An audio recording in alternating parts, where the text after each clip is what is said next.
no seu Instagram.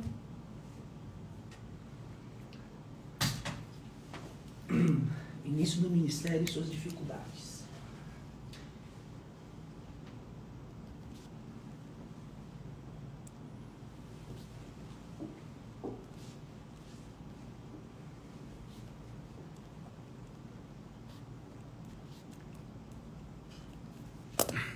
E aí, pessoal, tudo bem? 10h10, atrasamos 10 minutos aqui. Roberto, vai, cuida daqui que eu não sei fazer nada não. O que é para fazer aqui? Vamos achar o pastor Eliseu, que já está aí.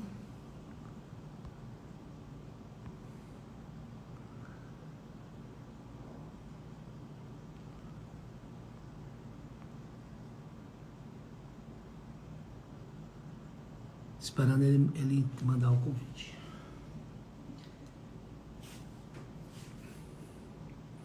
E aí, pessoal, tudo bem com vocês? Carlinhos, Christian. Pessoal, vai escrevendo aí de onde vocês são, de qual cidade vocês são.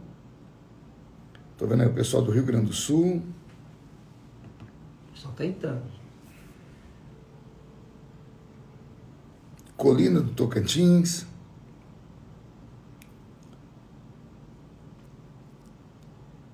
E aí, tô esperando vocês entrar. Roberto pediu para eu abrir aqui a live, eu abri, não sei o que ele quer ver aqui. É porque tem que agora procurar o pastor Eliseu. Mas muita gente chama ao mesmo tempo, aí tem que ficar procurando até achar o pastor Eliseu aqui. Aí. Início do ministério. Acho que não entrou, não. Você clicou em cima? Foi você que clicou? Sobe mais um pouquinho. Aê! Agora sim. Agora parece que está dando certo. Paz do Senhor, pastor. Senhor pastor Eliseu, eu sou um analfabeto digital, viu? Vai tendo É paciência. dois. Eu tô velho. Aí, Roberto, tá cortando minha cabeça. Como é que faz aqui? Tá cortando. Deixa eu ver. Peraí. Tá bom. Só um minutinho, pastor Eliseu. Aê. Ajustou. Ah, isso. Vou entrar aqui na minha. Tudo bom, pastor? Tudo bom, pastor, graças a Deus. Prazer estar falando com o senhor aqui. Prazer em lhe conhecer. Prazer é todo meu, pastor. Pronto. Estou vendo aqui no telefone do Roberto. Tudo perfeito. Aqui é como o povo está assistindo. Tá, Ei. jóia. Prontinho, estamos aqui, estamos à disposição. Temos um tema muito lindo hoje. Pastor Início do ministério. Roberto, um abraço, paz do Senhor Jesus, meus cumprimentos.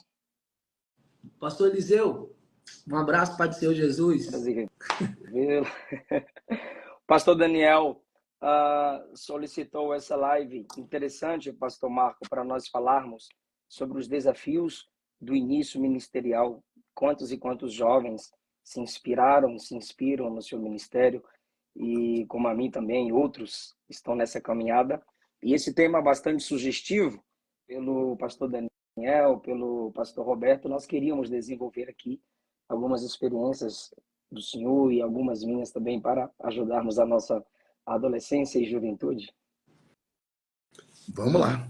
Vamos falar com essa turma. Meu Deus, já faz tanto tempo que eu acho que eu nem lembro mais. Aqui para mim tá ok. Tudo ok? Tá dando para ouvir, Roberto? Tá. Tá tudo certinho Ok. aí? Aqui tá ok também. Tá tudo joinha. Então vamos lá, pastor Eliseu. Vamos fazer. O senhor pergunta e eu respondo? Como é que a gente faz? O senhor pode começar falando pelas suas experiências do início ministerial, seus desafios. Meu Deus. O primeiro desafio foi acreditar que, de fato, Deus tinha uma obra na minha vida. Menino pobre, de família extremamente pobre, igreja extremamente pequena, numa cidadezinha do interior de São Paulo, sem pai evangélico, sem mãe evangélica, e com aquele sonho no coração. O sonho nasceu, pastor Eliseu, como ser um pregador, quando eu assisti uma fita cassete de um pregador. Eu estive, inclusive, com ele há 2 semanas atrás, e eu comentava isso com ele, ele deu gargalhada. É um japonês, acho que é o único pregador japonês do país, pastor Hidekazu Takayama. E eu comentei com o pastor de Casa Takayama que eu estava na minha cidade e eu fui visitar a casa de um amigo, a gente chamava ele de Leleco. O Leleco era José Augusto, menino muito pobre. A mãe dele era gari na cidade, onde eu moro até hoje. E naquela casa onde o Leleco morava, ele, a mãe dele e uma irmã dele, chamava Bruna, ele arrumou um lugarzinho lá no canto, colocou um toca-fita. Na época não tinha CD, 3 em 1, era um toca-fitas. E ele falou, você vai ouvir hoje um que é um pregador de verdade. E quando ele colocou aquele pastor pregando, o pastor Takayama tem uma voz única, né? A voz dele é uma voz de locutor de rádio, uma voz com uma entonação vocálica agradável. E quando eu vi aquele homem pregar, e no fundo da pregação dele, aquela barulheira, né? A efusão do povo adorando. Eu entrei em transe, eu dei um pulo na sala e disse, é isso que eu quero para a minha vida. Se existe isso, se existe alguém que se dedica a isso, porque eu era novo convertido, é isso que eu quero para a minha vida. E ali nasceu um desejo de começar a ouvir pregadores. E eu comecei a ouvir os pregadores da minha época. Na minha época tinham 5 pregadores. 4 já estabilizados e um quinto que estava chegando. Eram eles Gesiel Gomes, Napoleão Falcão, Gilvan Rodrigues e Decaso Takayama. E estava começando a aparecer um maranhense chamado Gilmar Santos, que para nós foi o nosso príncipe na nossa época, né? Porque eu era jovenzinho, ele era o mais jovem, era o que mais se identificava conosco. E os 5 eram assim, baluartes, né? Ainda são, mas eram homens, eram um ponto fora da curva, sabe? Eu até entendi mais tarde porque só tinha os 5. Porque a gente olhava para eles, admirava eles, mas a gente não tinha na mente a condição de um dia chegar ao nível deles. Eu costumo dizer, por exemplo, parece que um dia Deus estava feliz disso, e hoje eu quero levantar um homem e vou fazer dele um cobaia no meu laboratório de ungidos. Eu quero ver o quanto um homem suporta receber da minha graça, conhecimento e unção. Aí Deus deu tudo para o pastor Gesiel Gomes. Porque o pastor Gesiel, ele pregava, ele ainda prega, quer dizer, o pastor Gesiel prega, ele é usado nos dons do Espírito Santo, nos 9 dons do Espírito, catalogados na primeira carta de Paulo aos Coríntios, no capítulo 12, e em alguns dons extras, que eu chamo de extra-bíblicos. Né? O pastor Gesiel, dono de uma mente única. A gente escutava o pastor Gesiel pregar e ficava assim, né? Que homem é esse? Aí, de repente, aparece Napoleão Falcão. Né? Pastor Napoleão, uma verborragia única, né? Ele sempre procurou palavras difíceis e inteligentes, então ele floria o sermão dele, e dono de uma unção única. Eu me lembro em Ribeirão Preto, no Congresso de Jovens, pastor Napoleão Falcão pegou o molho de chave deles e chamou para frente quem não era batizado com o Espírito Santo. E ele falou sobre a porta que abria o batismo com o Espírito Santo. E quer dizer, a chave que abria a porta do batismo com o Espírito Santo. E ele pegou aquele molho de chaves, rodou na mão e disse, vou jogar, quem pegar a chave vai abrir a porta. Meu Deus do céu. Ele jogou a chave e eu vi, não um, não 2, mas centenas de crentes serem batizados com o Espírito Santo. Mas o primeiro foi que catou aquele molho de chaves. Aí fui ver o pastor Gilvan Rodrigues. Caraca, pastor Gilvan Rodrigues tem um cacuete que é só dele, né? Estamos aqui, aquilo que chamava atenção e empolgava, um evangelista nato. Pastor Gilvan Rodrigues, a gente chama de pastor, mas é um evangelista nato. Para mim, um evangelista completo, né? Na visão do evangelista, era o pastor Gilvan Rodrigues. Aí depois eu vi o pastor Takayama pregar ao vivo. Um homem de 1,5 metro de altura. Ele ia falando, e quando ele levantava a perna dele, como se fosse dar um golpe de Kung Fu, o céu desabava sobre a gente. Então, quando eu vi esses homens pregarem em tempo real, eu falei, meu Deus, é lindo, mas é impossível aproximar deles. Aí vem Gilmar Santos. Aí era para acabar com tudo, né? O pastor Gilmar parece um locutor de rodeio. E a minha voz, desde criança, ela sempre foi muito rouca, voz modulável. Eu lembro que no culto de mocidade eu dizia para a moçada, quem vocês querem ver pregar hoje? Aí você fala, hoje a gente quer ver o pastor Gilmar Santos. Então eu encarnava eles, eu tinha as mensagens decoradas, né? E imitava a impostação de voz e tudo mais. Até que um dia Deus abriu uma porta para que eu fosse pregar. A primeira pregação que eu fiz num evento muito grande, foi o evento Gideões, há 26 anos atrás. A primeira pregação ela não tem gravada, foi uma mensagem que eu preguei debaixo da tenda. Eu preguei, deixa eu tentar lembrar o tema aqui. Oh, meu Deus. Não vou lembrar o tema, porque foi uma mensagem, ela foi uma mensagem espontânea. Eu havia perdido a minha Bíblia com os esboços de mensagem. Foi uma loucura, né? Aí o pastor Isaías, que hoje está em Argentina, disse, vamos ver se você é pregador mesmo. Pegou uma Bíblia, tirou o plástico dela e me deu. E eu preguei o que veio na cabeça. Eu estava completamente perdido, por causa, estava muito nervoso, né? Eu não sei o que eu preguei. Eu sei que eu preguei imitando esses homens, né? Tentando usar da eloquência deles. Aí o pastor Cisino me chamou para pregar no ginásio, naquela mesma festa. Aí eu tive tempo de preparar a mensagem. Os 4 poderes que lutam pela vida de um missionário. Aí voltei em 2000, isso foi em 1999. Voltei em 2000 a convite do pastor Cisino para poder pregar como pregador oficial. Nessa oportunidade eu falei, Jesus, eu não consigo imitar esses homens mais, porque meu pulmão sempre foi muito pequeno, meu diafragma muito pequeno, eu não tinha uma extensão vocálica como a deles. Eu falei, eu vou pregar do jeito que o Senhor me deu. E eu preguei uma mensagem na linha contrária de todos os assembleianos. Eu preguei o sonho de José, que para aquela época foi chamada já de cura interior, né? Que era uma mensagem calma, uma mensagem quieta, né? Eu não tinha aquela explosão pentecostal. E eu me lembro que Jesus, acho que por pena de mim, no meio da pregação, levantou um paralítico. E aí a notícia esparramou, porque ninguém me conhecia. Aí as pessoas quiseram comprar a mensagem do dia, a fita cassete, a fita de vídeo, VHS, mas para ver o paralítico andar, porque o paralítico subiu ao púlpito.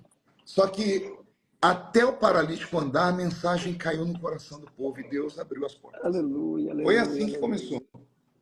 Essa mensagem, o sonho de José, eu cheguei a assistir lá na minha infância, fita cassete, pastor. Tinha uma livraria evangélica no centro de Ilhéus, Bahia, onde eu nasci.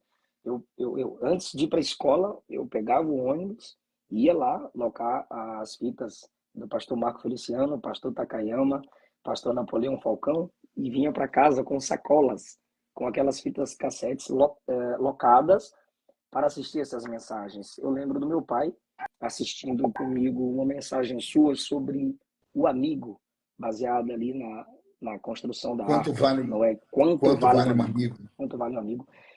E meu pai disse, persevera, meu filho, que Deus vai te levantar, como tem levantado esses homens aí que você tem assistido. Ou seja, essas experiências que o pastor Marco conta, mostra que todo mundo se inspira em alguém, todo mundo se inspira em alguns. E foi desafiante, sim, para o pastor Marco, ele tentar imitar a voz dessas pessoas, como eu já tentei imitar a voz de vários pregadores e vários pastores locais que me pastoreavam, até você descobrir sua própria identidade, a igreja querer te ouvir no seu próprio perfil. Esses desafios que o pastor Marco enfrentou, meus irmãos, é o desafio de muitos e muitos pregadores. Olhar para alguém e dizer, Senhor, será que um dia o Senhor me usará daquele jeito? Será que eu chego nesse nível de intimidade, graça, autoridade e unção? E eu, pastor Marco, também, rapidamente, tive os meus desafios pessoais no início do ministério. Muitas pregações, muitas mensagens esboçadas. Morei sozinho em Brasília. Vou contar um pouquinho da história. Eu nasci em Ilhéus, Bahia, e ali no bairro Nelson Costa, morávamos na rua da igreja, numa escola dominical. Era o dia do meu aniversário, pedi um presente para os meus pais, eles disseram que não tinham condições e me mandaram pedir o batismo com o Espírito Santo naquela manhã da escola dominical. E Jesus, naquela manhã, por graça, me batizou. O pastor Antônio José falou do púlpito. Estou sentindo a presença de Jesus aqui. E pediu que as classes silenciassem, chamou na frente quem queria receber o poder do Espírito, o batismo do Espírito. Meus pais me conduziram à frente naquela manhã, eu fui batizado. A partir dali eu comecei com 5 anos de idade. Naquela manhã eu comecei a repetir os versículos. O pastor me deu o microfone para falar em línguas assim diante da igreja. Eu comecei a repetir os versículos que meu pai me ensinava antes de dormir. E desse costume de ter oportunidade de ficar repetindo versículos a partir dos 7 anos de idade, eu comecei a me interessar mais pela leitura da palavra, pelo conhecimento bíblico e teológico. O meu melhor presente era ganhar livros ou Bíblia. Eu ia para a escola lendo Bíblia. Alguém me levava pedalando, eu apoiava a Bíblia no guidão da bicicleta, isso já com 10, 12 anos.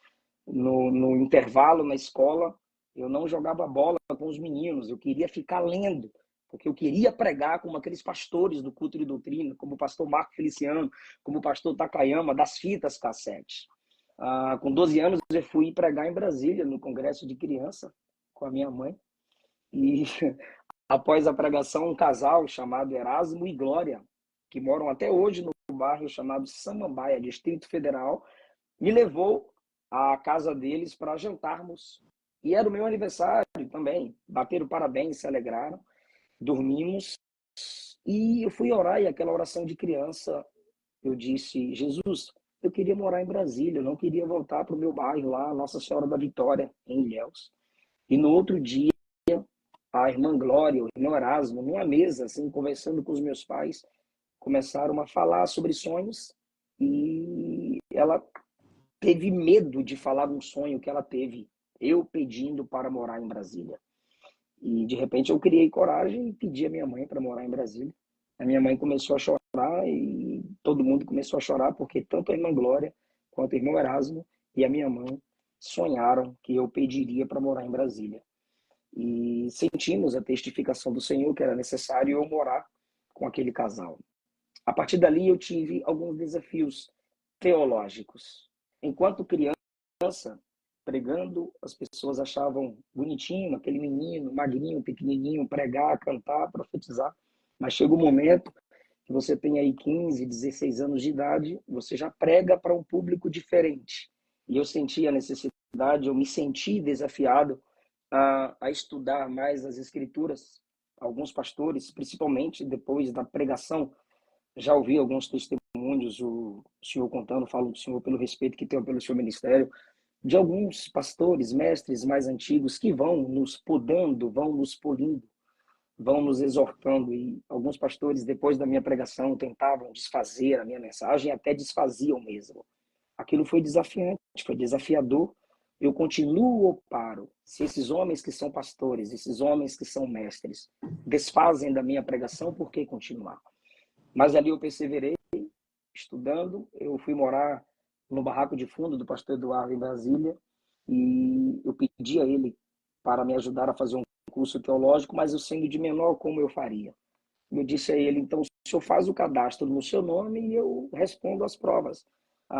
O certificado vai ficar contigo, mas o conhecimento vai ficar comigo.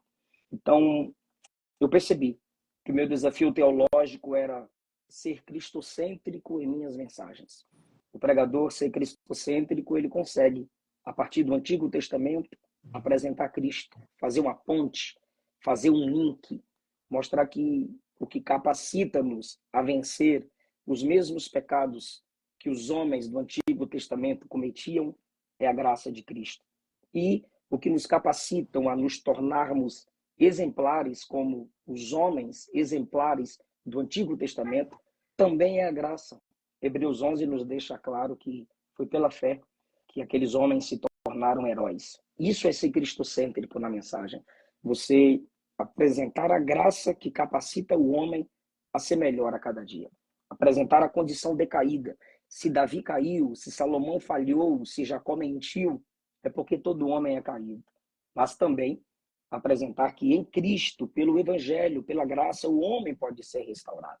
Ser cristocêntrico quer mostrar a graça até em Elias, que era o leão dos profetas. Ele chega diante de Acabe e diz: segundo a minha palavra não vai chover. E às vezes eu parava ali. É segundo a sua palavra, é segundo a sua autoridade. Mas Tiago diz que Elias teve que orar para que não chovesse.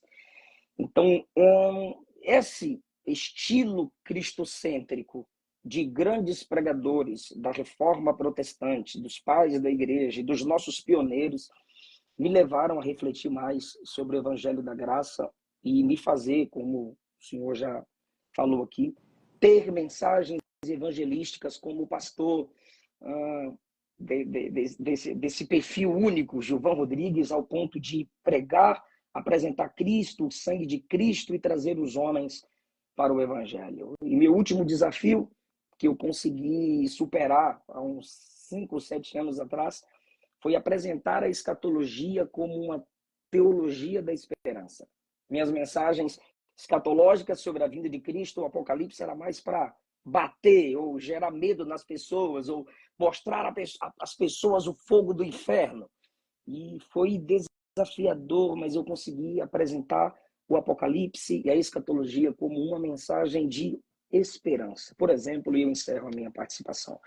Cada milagre que Jesus fazia, ele estava levando as pessoas, ao mesmo tempo, levava aquela pessoa curada ao Gênesis e ao Apocalipse. Quando ele curava alguém, ele estava dizendo, para você é sobrenatural, mas para mim é você curado, é você sem a enfermidade que é o natural. Isso aqui é o Gênesis.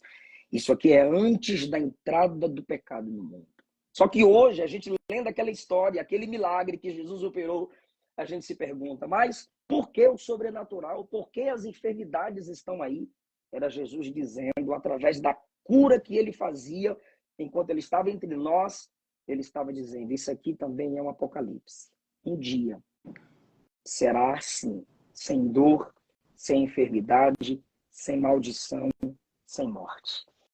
Eu tenho conseguido e estou me evoluindo a cada dia, porque ministério, pastor Marcos, o senhor sabe disso muito mais do que eu, é desafios superados a cada dia. Então, minha gratidão aí por essa história contada e minha gratidão pelos irmãos que estão aqui ouvindo. Todos nós temos desafios ministeriais e todos que estão aqui nos ouvindo continuem acreditando, continuem crescendo, continuem se inspirando em quem já viveu o futuro de vocês. Pastor Marco, conclua, por favor. A beleza do ministério, pastor Eliseu, desde a minha infância eu tenho aprendido isso, né? Está exatamente nas diferenças.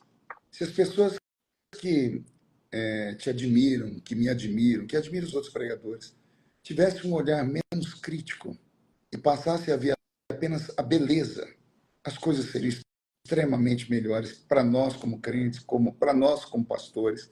Eu vi você falar aqui sobre a sua pregação cristocêntrica, a maneira como você apresenta Cristo. Eu fico estupefato, acho muito lindo isso.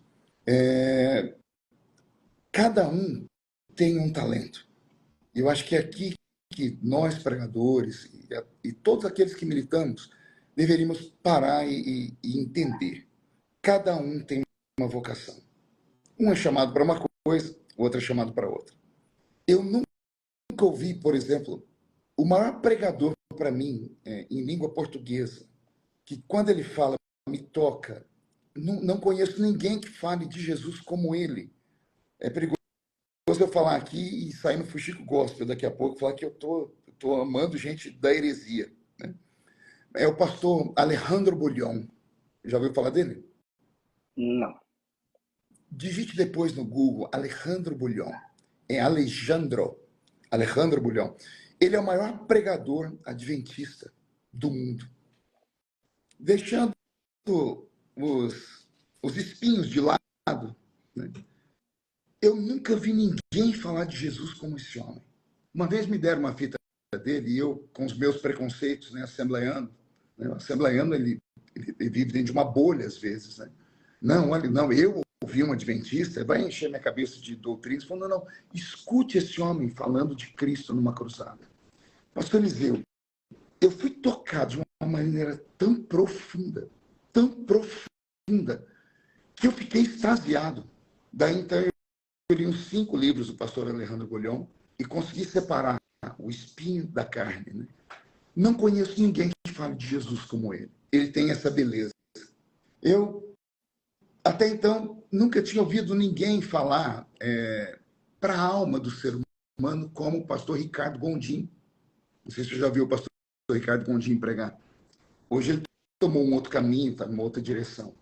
Mas esse homem falava de Cristo e da fé com uma desenvoltura e com uma paixão tão grande que era capaz de envolver a gente.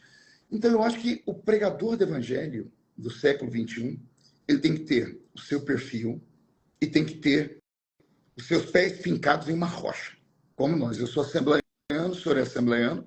Eu já disse uma vez que eu era assembleiano do pé roxo. Hoje eu só sou assembleiano roxo, né? Porque o pé roxo não mais, porque quando comecei a namorar minha esposa, eu falei para ela, o dia que você cortar o seu cabelo, me corta da sua vida.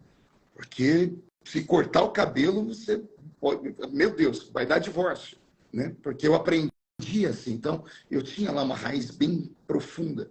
E quando você começa a viajar, como o irmão que viaja o mundo todo, eu preguei em quase 100 países do mundo, a maturidade, ela vai dando para nós uma outra visão. Desculpa, qual a sua idade, pastor Eliseu? 34. 34. Jovenzinho, dá saudade dos meus 34. Eu estou com 51, né? E não é uma boa ideia, não, viu? 51, eu estou sentindo o peso da idade aqui. Mas eu tenho experiências. Eu não sei, o irmão tem que desligar, tem compromisso, ou a gente pode falar mais um pouquinho? Pode continuar. Por exemplo, vou dar um exemplo aqui de como foi a libertação. Isso também faz parte do ministério. É um crescimento da gente. Desafio. Eu fui pregar na África há 25 anos atrás, a primeira vez. E aí eu me lembro que eu estava numa igreja que ela tinha 3.000 membros. Era terra e paredes. Não tinha teto. Era só paredes, 4 paredes levantadas e todo mundo sentado no chão. Todo mundo, a iluminação do bairro era com lamparinas. Devia ter umas 50 lamparinas para iluminar essa multidão toda. E eu cheguei, todo mundo sentado no chão, o púlpito, vamos chamar de púlpito, um elevado, tinha uma cadeira para mim, e eu sentado ali no púlpito. O meu microfone era ligado numa caixa de som que era ligado numa bateria de carro. Imagine, eu falava aleluia, o povo entendia glória a Deus lá no fundo, né? E eu, assembleiano, né? Era uma Assembleia de Deus também, falavam língua portuguesa, português lusitano. Sentei no púlpito e como estava todo mundo sentado no chão, África, né? O ambiente muito denso, muito escuro, as lamparinas mais no alto. Quando o pastor disse, vamos ouvir agora o círculo de oração cantar, ficou 500 mulheres de pé. E eu só percebi que as mulheres eram carecas, porque elas ficaram em pé e a cabeça ficou próximo à lamparina. E aí iluminou a careca das irmãs. Imagine 500 mulheres carecas, pastor Eliseu. 500. Quando eu vi 500 mulheres sem um fio de cabelo na cabeça, eu perdi o fôlego. E o pastor percebeu que eu fiquei desconfortável. Quando ele percebeu que eu fiquei desconfortável, ele tocou na minha perna e disse, pastor, está chamando a atenção a questão das mulheres, né? Eu disse, é diferente, né? Eu nunca tinha visto mulheres carecas assim, num grupo tão grande. Aí ele falou para mim com lágrima nos olhos, ele disse, houve um surto de piolho na nossa aldeia. E o surto foi tão grande que foi quase que uma epidemia. E para aliviar as pessoas, teve que vir remédio, aquele pessoal dos médicos do bem, enviados pela ONU, que trouxeram muito veneno. E conseguimos extirpamos da aldeia o surto de piolho. Mas houveram algumas irmãs do ciclo de oração que os piolhos morderam tanto a cabeça delas que elas fez ferida e elas tiveram que raspar a cabeça. Mas elas eram em 500 e 10 rasparam a cabeça. E elas não iriam participar da festa por causa da cabeça raspada. As 490 irmãs chegaram ao seguinte acordo: se elas não vão, nós também não vamos. Então não vai ter festa. Aí tiveram outra ideia. Então, todas nós vamos raspar a cabeça. 500 mulheres carecas louvando a Jesus. Quando eu vi aquela história, pastor Eliseu, quebrou algo dentro de mim, sabe? Porque eu nunca tinha visto uma prova de amor tão grande dentro da fé. Eu vi pessoas matarem por causa da fé. Eu vi pessoas, por causa da pureza, da santidade, expulsarem outras da igreja. Eu vi pastores, líderes meus, dizendo, fico eu e a Maria aqui, mas só fica 2 santos dentro dessa igreja. E, de repente, eu vejo 500 mulheres Não tem nada para uma mulher mais caro do que o seu cabelo, né? Porque a mulher é vaidosa por natureza. E essas mulheres deixaram a vaidade delas para rasparem a cabeça. Aquilo já mexeu comigo. Mas aí Deus, quando quer fazer uma coisa perfeita, ele faz. Essas mulheres começaram a cantar, não tinham instrumentos. Os instrumentos delas eram palmas e bater os pés no chão. Começaram a cantar no dialeto delas. E era um dialeto muito lindo, e elas uma harmonia linda, pareciam anjos cantando. E do lado direito do púlpito, sentado no chão, tinha um homem. E ele começou a adorar Deus muito alto. Chamou a atenção. Quando eu olhei para ele, ele estava lá. As pernas dele eram todas enroladas, assim, todas retorcidas. E eu fiquei olhando ele todo retorcido, gritando. Daqui a pouco ele começou a falar: eu queria, Senhor, ter pernas para te louvar como elas, porque elas batiam as palmas e os pés no chão. Pastor Eliseu, aconteceu algo que raramente eu conto esse testemunho, porque é muito forte. Eu vi quando aquele paralítico foi curado. Foi a primeira cura violenta que eu vi na minha vida. E eu vou contar uma coisa para o senhor e para a nossa plateia de mais de 10 mil pessoas que estão nos assistindo aqui. Depois que eu vi esse milagre, eu já vi sinais, mas milagres eu acho que eu nunca mais vi. Porque a Bíblia faz diferença entre sinais, prodígios, maravilhas. O milagre que eu vi foi tão extraordinário que não foi só eu que vi, a multidão toda viu. Quando aquele homem começou a ficar de pé, nós ouvimos literalmente os ossos se juntando.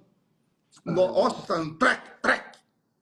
Só que não foi só os ossos, foi acompanhado com trovões. Foi uma coisa normal. Ninguém adorou, ninguém gritou, ninguém pulou, ninguém falou em línguas. Ficou todo mundo assustado. Nós ficamos debaixo de um terror. Quando Deus opera com prodígios e maravilhas, o que acontece é um terror. É um terror. Que você se sente um nada. Você se sente um nada. Aquele homem ficou em pé e todos nós fomos para o chão. Eu não preguei aquela noite. O povo voltou para o dia seguinte, porque aquela noite só o Senhor foi glorificado. E ali Jesus curou esse assembleiano, que tinha o pé roxo. Por isso que eu digo que agora só sou assembleiano roxo. Então, a mudança vai passando. Então, a beleza, como eu estava dizendo para o senhor, do ministério está exatamente nas diferenças. Eu costumo dizer que é como uma mão. Né? A beleza da mão está na diferença do tamanho dos dedos. Cada um tem uma função. Multiforme, graça de Deus. A complexidade dessa mão aqui é que dá a beleza. Então, quando eu vi esses grandes pregadores pregar, e sou fã deles até hoje, né? Até hoje, de vez em quando, eu pego uma fita do pastor Napoleão Falcão, ou digito lá no YouTube, quando eu estou em casa, para ouvir esses santos homens pregarem. E são inimitáveis, são talentos únicos. Né? E aí aparece eu nessa divisão. Né? Eu acho que Deus usou a minha vida para... Acho que o próprio Deus entendeu que ele levantou 5 prodígios no Brasil e tudo girava em torno deles, tudo orbitava em torno desses 5 nomes, porque eram os nomes que a igreja acreditava, que a igreja confiava. Raramente se dava oportunidade para um jovem. E eu apareci com 25 anos pregando, e Deus abriu o céu, porque as pessoas começaram a ver que não era a minha juventude que me atrapalhava de ser um homem de Deus também. E eu comecei a pregar, e preguei. Eu acredito que da minha geração, eu fui o pregador que mais ministrou. Não o melhor, porque não existe melhor, mas o que mais pregou. Eu tenho catalogado cerca de 4.000 e poucos municípios do Brasil, onde eu estive pregando pessoalmente. No mundo já são quase 100 países do mundo, em todos os continentes da Terra. Glória. E aí as pessoas perguntam por que eu sou mais manso, sou mais tranquilo assim. É porque eu aprendi, com o passar do tempo, que eu sou um homem maduro, né? E a maturidade, ela te ensina muita coisa. Eu tenho um grande amigo, é amigo do senhor também, pastor Abílio Santana. Pastor Abílio é um guerreiro, um amigo, meu irmão, confidente, amigo assim do peito. No início da minha fé, eu e o Abílio tivemos tantos atritos, né? Porque o Abílio tem um temperamento muito difícil. O pastor Abílio é só Jesus na causa. Se ele estiver assistindo aí, Leão, tá na você live. sabe que, ó, love you. O temperamento dele é muito difícil. Mas quando você se aproxima dele e você ganha o coração daquele homem, você começa a ver que ele é uma criança. É como a gente que estamos aqui agora batendo papo. É um irmão, é uma paixão, né? Então, todo homem de Deus, toda mulher de Deus tem a sua peculiaridade, a sua particularidade. E as pessoas que estão nos assistindo aqui agora, se eu puder dar um conselho ao menino, à moça, né, que quer ser pregadora, não é pecado imitar pregadores, não é pecado você copiar mensagens, porque essa é uma pergunta que fica sempre. É pecado? Não, não. Pecado é você se afastar de Deus. O pecado é aquilo que nos afasta de Deus. Uma das perguntas que mais me fazem, pastor, rapidinho, pastor, é pecado pregar a mensagem de algum pregador? Eu disse, não, a mensagem não é do pregador. Olha, é como repetir mensagem, né? Pô, o pregador repetir mensagem. Pastor Billy Graham, na enciclopédia da vida dele, eu li toda, aquele cara massa desse tamanho, ele disse assim, a minha melhor mensagem ficou boa depois que eu preguei ela pela 60ª vez. Depois de 60 vezes pregada a mensagem, ele disse, aí a mensagem ficou perfeita, porque ela deixou de habitar só aqui para habitar aqui, né? Então, se você quer pregar o evangelho, pregue. Pregue da forma como Jesus te deu, da forma como ele te orientar. Uns têm a revelação, outros têm a escatologia, outros têm o evangelho, outros gostam do Velho Testamento. Eu amo o Velho Testamento. Iniciei minha pregação, porque eu sou um pregador. Esses dias eu estava com o Thiago Brunet. O Thiago Brunet falou assim, pastor Feliciano, eu cresci lhe ouvindo pregar, e não existe ninguém que seja um ele usou uma palavra em inglês, tell storm, como o senhor. Eu falei, que bom. Depois eu fui procurar para saber o que ele estava falando. Um tell story, quem conta história, né? Então, eu sempre deixei isso claro nas pregações. Eu não sou um grande pregador. Depois que nós começamos a falar, eu e o senhor, eu fui procurar, porque eu não lhe conhecia de verdade. O Brasil é muito grande. E parece que nós já tivemos em eventos juntos, mas quando eu chego, o senhor já foi embora. Ou quando eu vou embora, o senhor chega. Não está perdendo nada, não. O Roberto que me contou tudo, o Roberto que me abriu o seu... Eu fui assistir o senhor pregar. Aí eu falei, ele é pregador. Eu não sou um pregador. Eu sou só um contador de história. E o senhor me deu esse talento, né? Eu ensino. Eu prego contando histórias. Eu pego um texto bíblico. Eu tenho facilidade de memorizar ele e a aplicação dele para o dia a dia. Então, esse é o talento que Jesus me deu. Talvez por isso, eu acho que eu sou um dos poucos pregadores do Brasil que as pessoas lembram de mim pelo tema da mensagem. Quando o senhor é pregador, o senhor prega em convenções, tente lembrar aí a última pregação, o tema. Ninguém lembra as minhas, o pessoal fala por tema. O senhor pregou essa, pregou essa, pregou essa, pregou essa. Por quê? Porque são mensagens carregadas de história. A minha mensagem é uma mensagem expositiva. A mensagem expositiva, eu acho que ela é a mais bela de todas as mensagens. Só que, para se pregar uma mensagem expositiva, sem rascunho, o pregador tem que ter uma habilidade única. Porque a beleza da mensagem está nela ter começo, meio e fim. Você pode até florear a mensagem, fazer apontamentos, né? Unificar textos, mas a mensagem ela tem que ter começo, meio e fim. E isso é a dificuldade das pessoas. Muitas pessoas gostam de pregar. O assembleano, né? Ele tem essa desenvoltura, essa habilidade de falar muito rápido, né? É a eloquência, né? E aí ele começa em Gênesis, vai para o Êxodo, daqui a pouco está lá no Apocalipse, volta, cita Martinho Lutero, acho que passa até lá pelo padre Vieira e volta, e acaba virando uma salada mista. A mensagem, ela é sentida porque o Espírito Santo habita nela, mas ela fica sem começo, meio e fim. As minhas mensagens, não, elas têm começo, têm meio e têm fim. Eu começo com a história e termino com a história. É a minha aplicação. Não sou mestre em escatologia, embora tenha escrito um livro de escatologia. Não sou mestre em nada. Eu sou apenas um contador de história.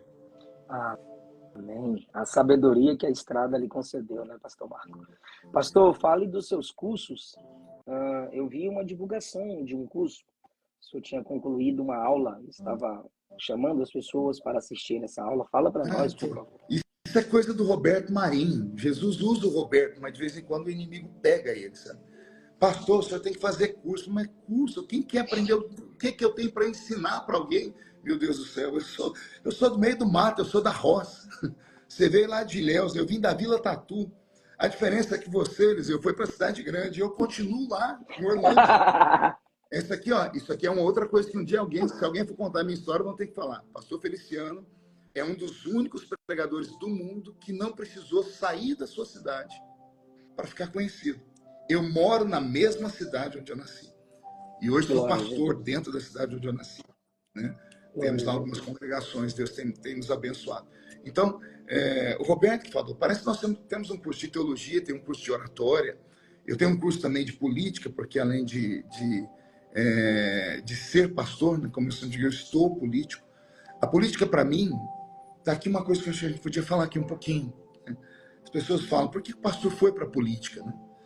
Em 2004, eu pregava nos Gideões uma mensagem, e lá eu disse assim, se algum dia os irmãos me verem na política, saibam que eu me desviei, ore por mim, né? Falei isso em 2004. Isso me custou muito caro, porque quando eu fui para a política, esse trecho dessa mensagem rodou o mundo, né? As pessoas chamando a gente de hipócrita, disso ou daquilo. Veja só, nunca é tarde para você rever conceitos e valores. E nunca é tarde para você melhorar, olhar com outros olhos, né? O ser humano, principalmente quem prega, quem é formador de opinião, ele tem que ter a mente muito aberta para você ouvir todos os ângulos, todas as formas possíveis. Como eu viajei o mundo, eu fui o primeiro assembleiano a romper com a barreira das denominações. Eu preguei em todas as denominações, com exceção da Igreja do Véu, que essa não abriram. Mas eu preguei, eu inaugurei uma Igreja da Graça com o missionário Henry Soares nos Estados Unidos da América. Quando Edir Macedo comprou a Rádio Record lá no Rio de Janeiro, ele me deu um programa na Rádio Record da Universal para poder fazer. O apóstolo Valdemiro, dia desse, esteve aqui, disse que ele até hoje permite que os obreiros dele assistam às pregações. Então, Deus me deu essa graça, eu rompi barreiras. E quando você rompe barreiras, você tem que estar preparado.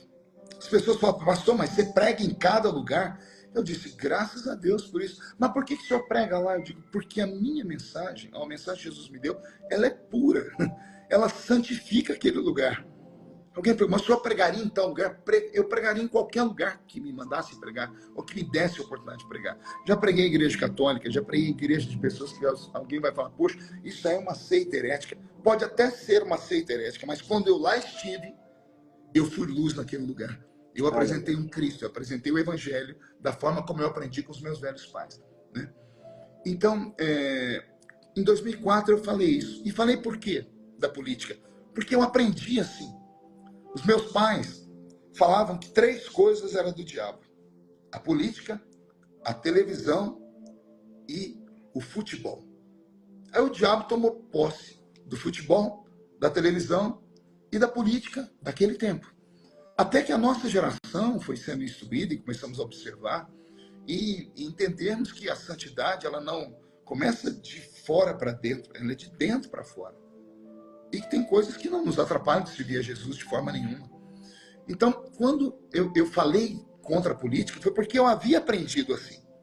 Mas, de repente, em 2006, apareceu um projeto de lei chamado PLC 122, a Lei da Homofobia. Não sei se o senhor deve lembrar disso. A Lei da Homofobia, meu Deus do céu.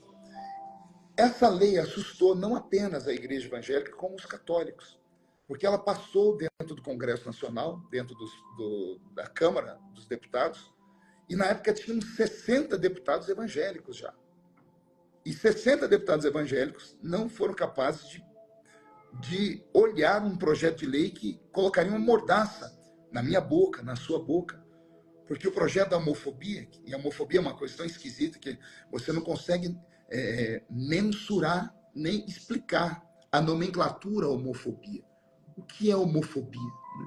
Então, só que o brasileiro não quer debate, então colocou-se um ponto final no assunto e todo mundo, por medo hoje, bloqueia, não se fala, medo de ter a igreja fechada, etc. e tal.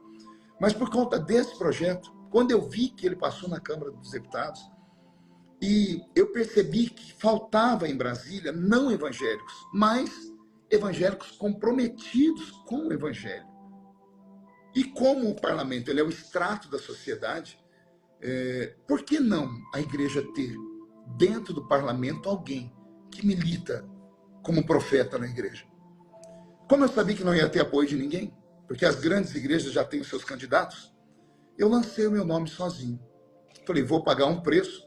Acho que todas as pessoas que estão assistindo podem não gostar de mim, mas uma coisa todos têm que chegar à seguinte conclusão: ele não é burro. Eu posso não ser inteligente, mas burro eu não sou. Eu não faço nada sem pensar, né? Então eu previ os prós e os contras e emprestei meu nome para a política. Fui eleito meu primeiro mandato com 212 mil votos, foi um susto. Pastor Zé Wellington Bezerra da Costa, nosso presidente, eterno presidente da CGDB, me chamou lá no Belenzinho e falou: Feliciano, onde foi que você buscou 212 mil votos? Eu falei, no coração do povo, pastor, né? Então, 212 mil votos. Cheguei na Câmara sem patrão, né? Porque não foi uma igreja, uma instituição que me mandou. Foram os irmãos. A igreja de Cristo me enviou, não uma instituição. E chegando na Câmara dos Deputados, isso em 2011, em 6 meses eu mapeei todas as comissões, é possível saber tudo que está sendo votado. E para minha surpresa e meu espanto e para minha tortura psicológica, eu que tinha medo de um projeto, mapeei em 6 meses 1.387 projetos de lei que feriam a igreja, a nossa liberdade de crença, a nossa liberdade de consciência, a nossa liberdade religiosa. E aí então montei um grupo, uma equipe, e de 2011 para cá, para a honra e glória de Jesus, nunca mais passou nada dentro do Congresso Nacional que ferisse a igreja. Tudo que os irmãos veem ser aprovado é via STF. O STF virou uma espécie de atalho. Que não se vota na Câmara, se judicializa, cria-se uma jurisprudência e cria-se uma lei a revelia do Congresso Nacional. E tudo aconteceu por causa disso. Quando eu vim para a política, as pessoas falaram assim: a igreja vai perder um profeta. E eu provei que não foi a igreja que perdeu um profeta, foi a política que ganhou um profeta. Então eu costumo dizer assim que eu acho que eu estou não querendo... É claro que um tom de brincadeira, né? No Velho Testamento nós só temos um personagem que tinha um ministério tríplice, né? O senhor que é mestre na Bíblia, se eu estiver errado, me corrija, né? Que foi Samuel. Samuel foi sacerdote, profeta e juiz. O juiz militava na política de Israel. Como profeta, ele falava ao povo. E como sacerdote, ele falava a Deus, ouvindo o povo. Então, eu costumo dizer, eu sou sacerdote na minha igreja, onde eu presido. Eu sou profeta de quinta, sexta e sábado, pregando por aí. E aqui no parlamento, eu sou um juiz. Sou um político. E eu tento... Pastor Marcos, o senhor superou mais um desafio. Essa resistência que havia no seu próprio coração e no coração de muitos crentes, é que nós sempre perdemos. Isso aqui eu falo conhecimento de causa, no sentido de vereadores, deputados estaduais, e perdemos profetas, perdemos pregadores. E o Senhor te deu graça, que o pastor Marcos esse ano continuou pregando, continuou profeta, né? Apesar da política. Eu cheguei aqui explicando isso. Se você me perguntar, é fácil, pastor? Não, não é. Não. Por que não é? Tem 13 anos que eu fico em casa somente às segundas-feiras. 13 anos.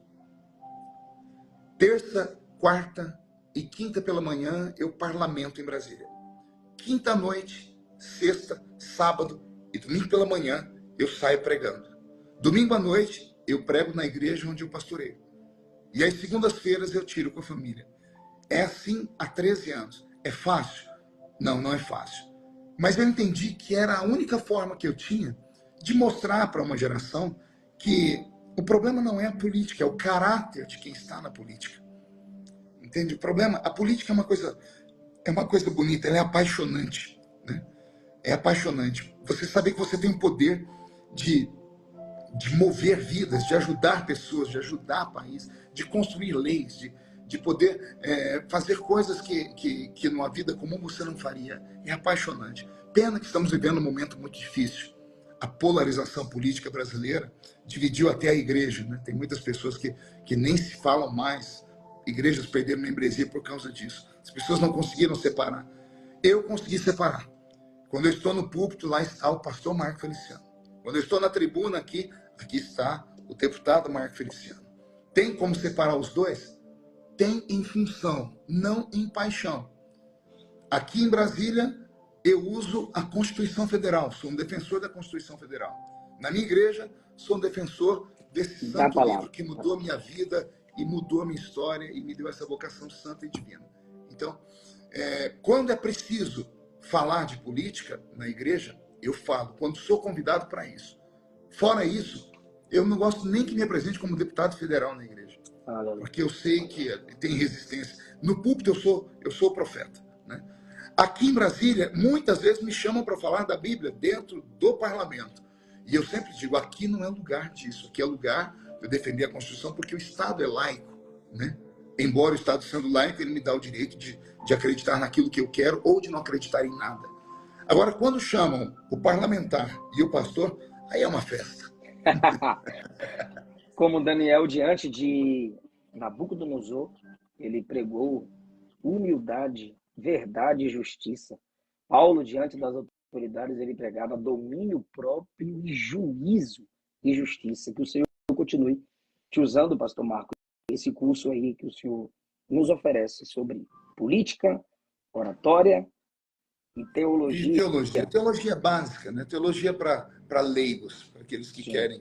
Eu estou preparando agora um curso sobre a Arca da Aliança também. Eu estou tentando colocar no papel, escrever algumas revelações simples que Deus me deu, mas eu acho que podem ajudar muitas pessoas. Pastor Eliseu, obrigado pelo convite para essa live. É um prazer lhe conhecer. Agora eu estou lhe conhecendo. Agora eu conheço o pastor Eliseu Rodrigues. Agora eu conheço ele. Parece que o senhor é um dos pregadores já dos Gideões desse ano, não é? Isso.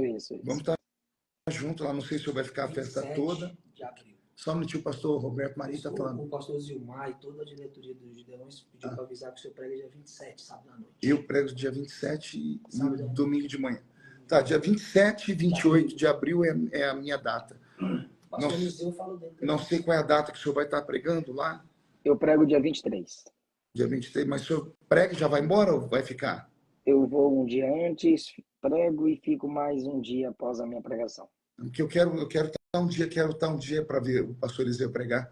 Aí, depois que ele pregar, eu vou ter que orar 6 vezes mais, porque Jesus tem piedade de mim, para ele poder me usar, né? Porque esses jovens pregadores com essa gana, essa memória, essa voz, com toda essa teologia, eu fico até com vergonha. Não faça isso, não. Pastor, Deus abençoe o senhor, Deus abençoe seu ministério, Deus abençoe seus seguidores. Por mais pessoas assim, que as pessoas nos ajudem a construir pontes, menos muros, né? Eu não gosto de citar sites, né? Mas tem um site que, como ele leva o nome da nossa igreja, Assembleia de Deus, que é o Assembleianos de Valor. Eu mandei um recado para um rapaz, um dia desse, que ele mandou para mim um monte de coisa. Ele fica mandando para mim o que os pregadores, o que pastores falam. Aí eu mandei para ele um versículo na Bíblia, deixa eu ver se eu acho aqui, eu vou ver se eu consigo ler, porque eu estou cego. Eu mandei para ele Provérbios, capítulo de número 6. Opa, estou com meu óculos aqui. Você não precisa de óculos, né? Você é jovenzinho, né? Ainda não. Vamos ver, Provérbios, capítulo 6. Aqui. Eu li para ele, mandei isso aqui para ele, olha. Estas 6 coisas aborrecem o Senhor, e a 7ª a sua alma abomina. Olhos altivos, língua mentirosa, mãos que derramam sangue inocente, coração que maquina pensamentos viciosos, pés que se apressam a correr para o mal, testemunha falsa que profere mentiras, e a 7ª é essa: o que semeia contendas entre os irmãos. Isso aqui Deus abomina. Então, eu deixo aqui essa palavra para esse pessoal do Assembleia de Valor e esses sites que vivem de conflito, principalmente usando a fé cristã, que não façam isso. Prestam um desserviço ao reino, jogando irmãos contra irmãos, fazendo, às vezes, as pessoas até pecarem. Então, para eles, que eu acredito que são irmãos, são fiéis, são homens de Deus também, eu sei que tem que viver, mas viver do conflito, viver do furdunço, viver do barraco, deve ser muito triste. Uma pessoa tem que esperar o outro cair, esperar o outro errar para poder ganhar o seu troquinho. Amigos, Deus tem coisa muito maior para vocês. Tá? Quero mandar um abraço aqui para o El, a Ana. O El? O El, a Ana, tá todo mundo na casa do El. Os 4 estão não acredito, o El é um... Ô, El, saudade. O El, cadê o meu documentário que você gravou lá na cidade de... Oh, meu Deus. Não foi em Boston, foi lá na... Manda o documentário, El. naquele salão lá Rony. do Rony, no salão do Rony. Ele lembra. Ué, saudade de você. Ana, 30 anos. beijo no coração. Ana. O El e a Ana é um casal lindo, eles trabalhavam na Rede Globo, no Rio de Janeiro, vieram trabalhar comigo e agora moram nos Estados Unidos. Amo vocês, de paixão. O pastor Wesley Rosa. Wesley, você não pode pisar no Brasil, se pisar que você vai pra cadeia. Entregou. Ué, o Wesley, o Xandão mandou um abraço para você. Daniel Candeias. Ó, o pastor Marcos. Duda, obrigado, Duda, reverendo Duda, te amo de paixão. E o nosso Daniel Candeias. Daniel é um filhão. É o único moço que sabe fazer agenda no Rio de Janeiro, viu? Ele faz agenda para os maiores, melhores. Eu sei que ele tem feito agenda para o senhor, para o Júnior Trovão. E para mim, que sou o Marco Traque, ele não faz mais nada, só faz para vocês. Tamo juntos, pastor. Tchau, Abraço, pastor. Muito obrigado. Um abraço, Will. Obrigado, tamo juntos. Até a próxima. Amém. Valeu, pessoal.